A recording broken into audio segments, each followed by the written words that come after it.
درې مست اژدهاوې د کړې ماتې خو نړۍ په دې 42 کاله د افغانستان پر دې ملک باندې فیزیکي اشغال و چې کفار دلته فیزیکي موجود وه.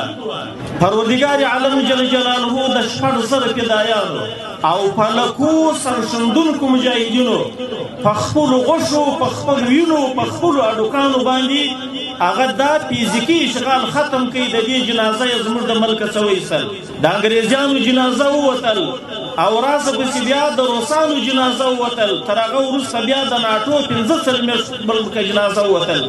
دا اشغال په پروردګار عالم ختم کړي.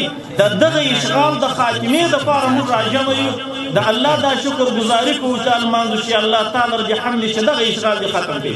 زموږ استقلالونه به ورځ په ورځ قوي کېږي او موږ به په دغه استقلال باندې نړۍ ته استقلال ورکوو. پروردګار عالم دې دا ورځ لکه پر موږ چې راغلی ده په دې څېړن کې موږ دلته لمانځو، الله دې دا استقلال په فلسطین هم راولي.